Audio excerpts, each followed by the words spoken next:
দেখুন, যাকে এবং যাদের কেন্দ্র করে এই এতক্ষণ ধরে আমরা আলোচনা করছি, একেবারে কেন্দ্রবিন্দুতে যিনি কাকলি ঘোষ দস্তিদার এই মুহূর্তে দিল্লি থেকে সরাসরি এই অনুষ্ঠানে যোগ দিয়েছেন।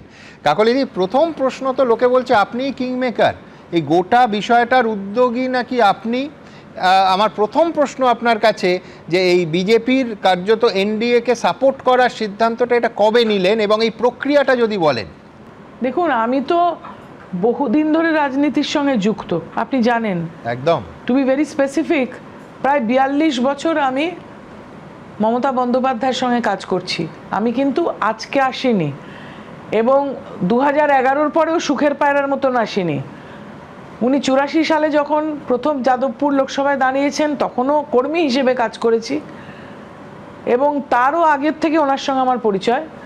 2011-র আগে যতগুলো আন্দোলন হয়েছে বাংলার মানুষের স্বার্থে, কৃষকের স্বার্থে, সিঙ্গুর বলুন, নন্দীগ্রাম বলুন, গড়বেতা বলুন, চমকাইতলা বলুন, নেতাই বলুন, সব জায়গাতেই আমি ওনার পাশে ছিলাম।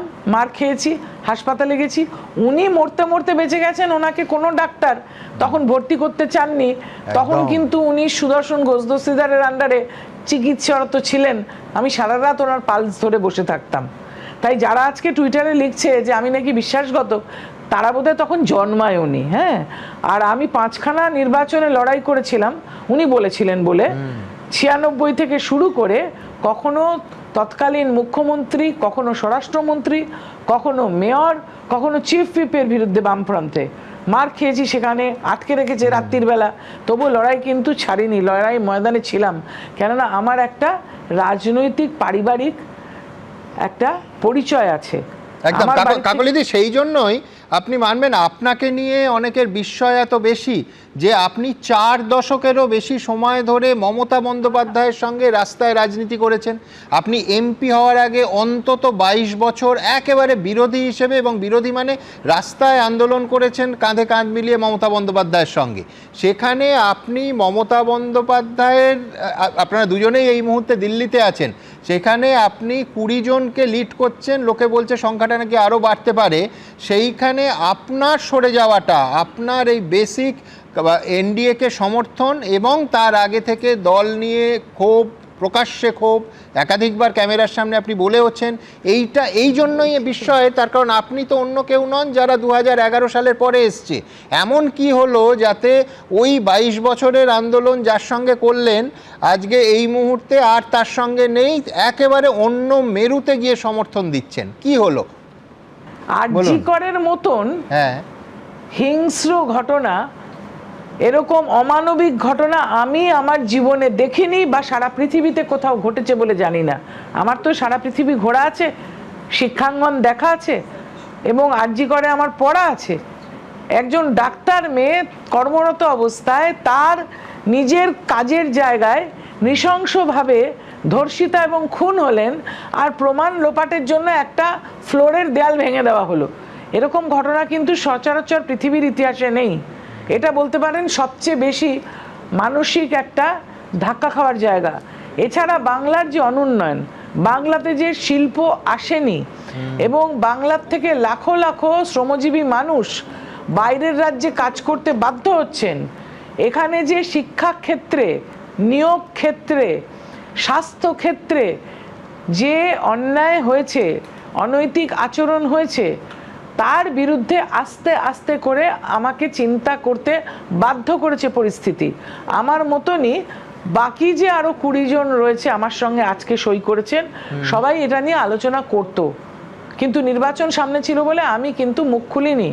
2026-এ আমি চাইছিলাম এবং আমি বিশ্বাস করতাম যে দল আবার জিতবে, চতুর্থবার মুখ্যমন্ত্রী হবেন মমতা বন্দ্যোপাধ্যায়। কিন্তু জনাদেশ তার বিরুদ্ধে গেছে, দলের বিরুদ্ধে গেছে। বাংলার মানুষ বুঝিয়ে দিয়েছেন যে আমাদের মনে যে দুঃখ, বেদনা, ক্ষোভ, অন্যায়ের প্রতি প্রতিবাদ করার যে স্পৃহা, বাংলার মানুষেরও কিন্তু তাই। তাহলে কাকলিদি, উনি যদি আবার বিপুল সমর্থনে বা সংখ্যাগরিষ্ঠ আসন জোগাড় করতে পারতেন, তাহলে আপনারা এই ইস্যুগুলো, যেগুলো আমি আপনার সঙ্গে সম্পূর্ণ একমত, অত্যন্ত জেনুইন ইস্যু এবং মানুষ খুব কষ্ট পাচ্ছেন এবং পেয়েছেন সেই সময়, সেইগুলো নিয়ে সরব হতেন না। এটা ভুল কথা। মানুষ বড় কাঁদছে, তাই জন্যই মানুষের পাশে এখন থাকা। আগামী দিনে কি হবে সেটা তো আমরা জানি না, কেননা একটা সরকার ক্ষমতায় থাকলে তার পুরোধা হিসেবে মানুষের স্বার্থে যতটা কাজ সুষ্ঠুভাবে করা যায় এবং অর্থনৈতিক দুর্নীতি মধ্যে না জড়িয়ে পড়ে দলটা যদি সামনের দিকে যেত তাহলে একটা অন্য পরিস্থিতি হতো। কিন্তু যে জায়গায় আমরা আজকে দেখতে পাচ্ছি পঞ্চায়েত স্তর থেকে উঠে এসে, কাউন্সিলর স্তর থেকে উঠে এসে অর্থনৈতিক যে অন্যায় তাতে জড়িয়ে পড়েছে, তাতে করে আমি লজ্জিত।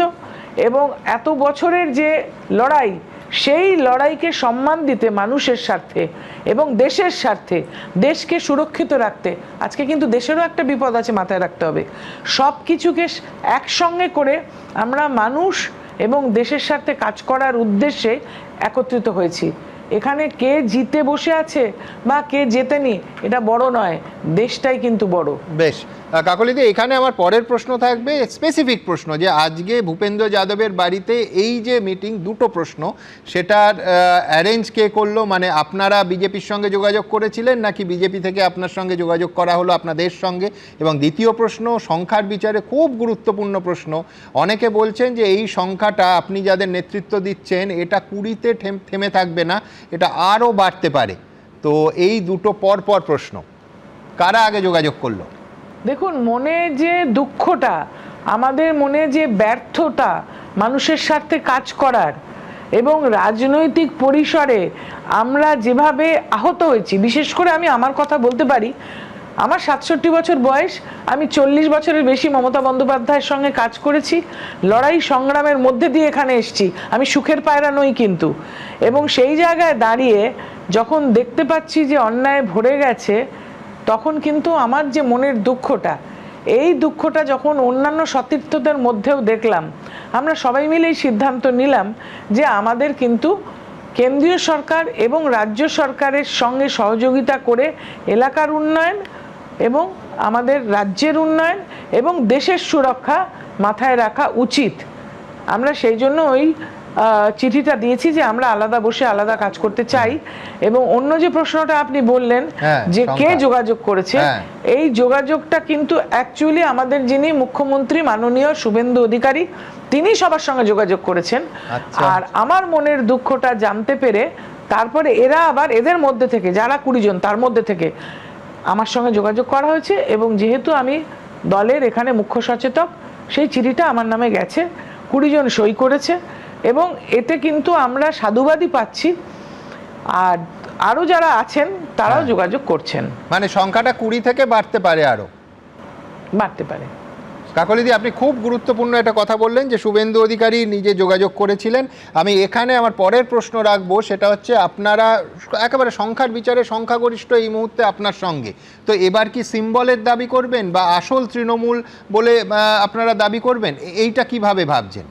দেখুন, কোনো কিছু আসল নকল হয় না। মানুষের সাথে কাজ করতে গেলে কোনো পোস্ট ছাড়াও কাজ করা যায়, কিন্তু আমরা মানুষের দ্বারা নির্বাচিত এবং মানুষের মতামত আমরা গত নির্বাচনে জানতে পেরেছি, সেই মতামতকে সম্মান জানানো হয়েছে।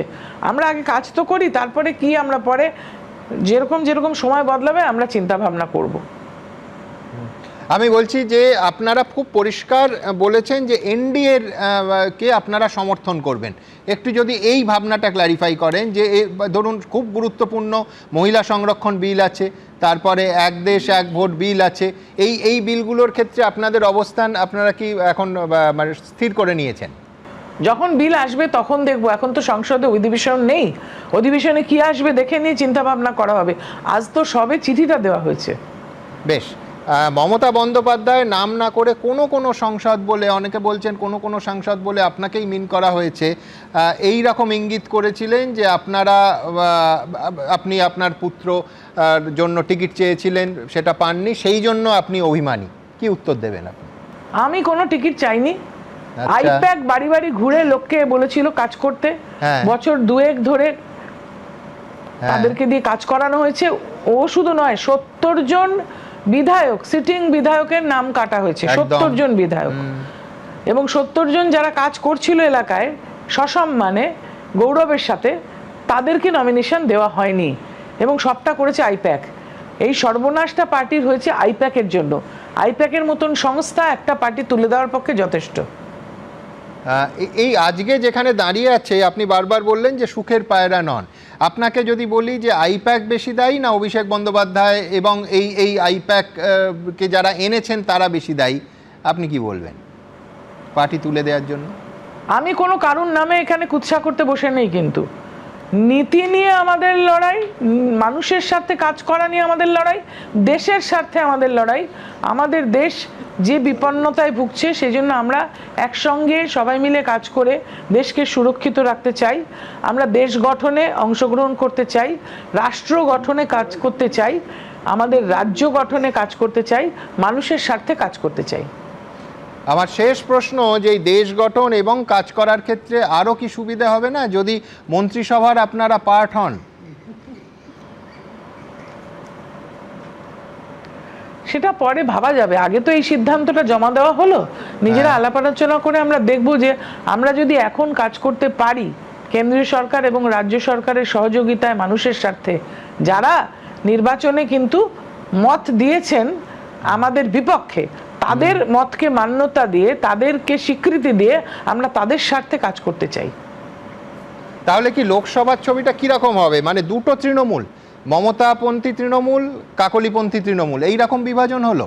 মানে আমি বলছি চেহারাটা কিরকম হবে? বসার জায়গা তো আমার ধারণা চিঠিতে, ছোট মানুষ, আমি ক্ষুদ্র মানুষ। হ্যাঁ হ্যাঁ, কিন্তু আমি বলছি আপনি 20 জন সংসদীয় রাজনীতিতে, কাকলিদি আপনিও মানবেন, এই 20 জন সংখ্যাটা বিপুল। 20 জনের আপনি নেত্রী, এই মুহূর্তে 28 জনের মধ্যে 20 জনের আপনার সঙ্গে, আপনার নেতৃত্বে তারা সই করেছেন, স্বাক্ষর, সেই সই মাননীয় স্পিকারের কাছে গেছে। সুতরাং আপনি ক্ষুদ্র বলতে পারেন বিনয় করে, কিন্তু আমি বলছি এর সিদ্ধান্ত নেওয়ার দায়িত্ব আপনাদের প্রত্যেকে যৌথ নেতৃত্বে, কিন্তু আপনার তো বটেই। আমি বলছি এর ভবিষ্যতে আমরা কি দেখতে চলেছি? দুটো তৃণমূল নাকি একটা তৃণমূল কাকলি ঘোষ দস্তিদারের নেতৃত্বে? আমি একজন কর্মী হিসেবে থাকতে চাই, কর্মী হিসেবেই কাজ করতে চাই, যার জন্য মাসখানেক আগে আমি জেলা সভাপতির পদ থেকে ইস্তফা দিয়ে বলেছিলাম আমি কর্মী হিসেবে থাকতে চাই। কিন্তু এমন সব লেলিয়ে দিয়েছিলেন যে যারা আমায় গালাগালি দিল দুবেলা, তাদের কিন্তু কোনো পারিবারিক ইতিহাস নেই রাষ্ট্র গঠনে, তাদের পারিবারিক ইতিহাস নেই মমতা বন্দ্যোপাধ্যায়ের সঙ্গে 40 বছর কাজ করার। আমি যখন প্রথম নির্বাচনে দাঁড়িয়েছি তখন বোধহয় যে সবচেয়ে বেশি গালাগালি দিচ্ছে সে স্কুলে পড়তো। সুতরাং আমি তো খুব নগণ্য মানুষ, আমি কি করব? আমি মানুষের কাজ করব। কাকলিদি, রাষ্ট্র গঠনের কথা হচ্ছে, আমি একদম সাম্প্রতিক ইতিহাস বলি যে শিবসেনা যখন ভাঙলো তখন কিন্তু একনাথ শিন্ডের নেতৃত্বে সংখ্যাগরিষ্ঠ শিবসেনা এনডিএ শরিক হয়ে গেল এবং কার্যত সিম্বল পেল। এনসিপি, আপনার মনে থাকবে খুব বেশি দিন আগে নয়, অজিত পাওয়ার তখন বেঁচে, সংখ্যাগরিষ্ঠ এনসিপি সাংসদ এই রকমই তারা অজিত পাওয়ারের সঙ্গে চলে গেলেন এবং এনডিএ শরিক হলেন। আজকে অফিসিয়ালি এনডিএ শরিক আপনারা একেবারে ঘোষণাও করেছেন। আমি বলছি এবার নেক্সট কি আপনারা কি সিম্বলটা দাবি করবেন? আবার বলছি 28-এর মধ্যে 20, আমি যদি 20ও ধরি সেটা তো মেজরিটি আপনার সঙ্গে, মোর দ্যান 2/3। আমরা চিঠি দিয়েছি, এখন অবধি কোনো উত্তর আসেনি, এবং কাজ করতে গিয়ে যদি আমরা দেখি যে আমরা ভালোভাবে কাজ করতে পারছি, মানুষ আমাদের নিচ্ছেন, আমাদের সঙ্গে মানুষ আছে, আমরা মানুষের দরবারে যাব এখান থেকে ফিরে গিয়ে, এলাকার মানুষের কাছে, রাজ্যের মানুষের কাছে যে মতামত মানুষ দেবেন আমরা সেই পথে চলব। আমার শেষ প্রশ্ন, রাজ্যের মানুষের এবং এলাকার মানুষের কাছে আপনি যাবেন, কিন্তু কিছুদিন আগে ভোটে বিজেপির বিরুদ্ধে লড়েছেন এবং বিজেপি বিরুদ্ধে যারা ছিলেন তারা আমি ধরে নিচ্ছি আপনাকে ভোট দিয়েছেন। তো এই বিজেপিরকে সমর্থন করার ইস্যুতে যদি তারা অখুশি হন? আমি তো বললাম মানুষের কাছে যাব, তাদের মতামত নেব, আমরা মিটিং ডেকে কথা বলবো, প্রত্যেকে যে যার এলাকায়। আমরা এলাকার স্বার্থে গেছি, আমরা এলাকার উন্নয়নের স্বার্থে গেছি। অনুন্নয়ন যেখানে যেখানে রয়েছে, শিক্ষাক্ষেত্রে, স্বাস্থ্যক্ষেত্রে আরজি করের মতন ঘটনা ঘটেছে, নৃশংস ঘটনা ঘটেছে, তার কোনো সুরাহা আজ অবধি হয়নি কিন্তু। এবং বাংলার বুকে আমরা যেভাবে দেখেছি যে সবাই তো মিথ্যে কথা বলছে না, এই যে ধরুন একটা পঞ্চায়েতে ঘর দিতে গেলে টাকা নেওয়া, জলের লাইন দিতে গেলে টাকা নেওয়া, বিভিন্ন জায়গায় যেগুলো ঘটেছে এগুলো তো অন্যায় হয়েছে। সেই অন্যায়ের যদি আমরা দায় স্বীকার করে মানুষের কাছে গিয়ে তাদের মতামত নিই, তাহলে আমার মনে হয় যে আমরা সঠিক সিদ্ধান্ত নিতে পারবো।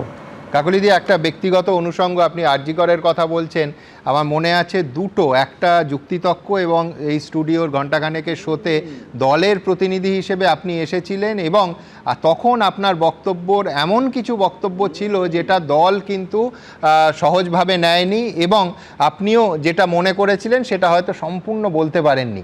আমি বলছি দলের মধ্যে এই যে ইস্যুগুলো আপনাদের যন্ত্রণা দিয়েছিল, আরজি কর, শিক্ষা দুর্নীতি, এইগুলো নিয়ে শীর্ষ নেতৃত্বের সঙ্গে, মমতা বন্দ্যোপাধ্যায়দের সঙ্গে কথা হয়েছে যে আপনারা দলের ভেতর থেকে যন্ত্রণা পাচ্ছেন অথচ দল সম্পূর্ণ উল্টো অবস্থান নিয়েছে, আপনাদেরই স্টুডিওতে পাঠানো হয়েছিল, তো এই নিয়ে কোনো কথা হয়েছিল?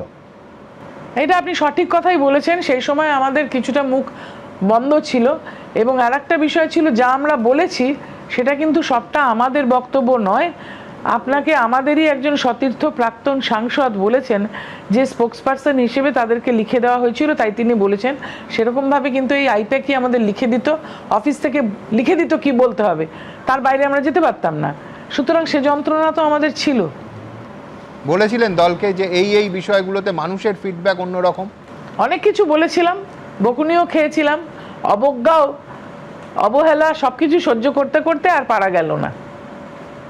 অনেক ধন্যবাদ কাকলিদি। নিঃসন্দেহে আপনি খুব ছোট মানুষ, কর্মী বললেন, কিন্তু আপনার নেতৃত্বে যে অংশটা তৈরি হলো, পশ্চিমবঙ্গ তো বটেই, গোটা দেশের নজর সেইখানে। আবার বলছি, সংখ্যা খুব বড় ব্যাপার, 28-এর মধ্যে 21 জনের স্বাক্ষর আছেন কাকলি ঘোষ দস্তিদারকে নেত্রী মেনে। অনেক ধন্যবাদ কাকলিদি। এবিপি আনন্দ, এগিয়ে থাকে, এগিয়ে রাখে।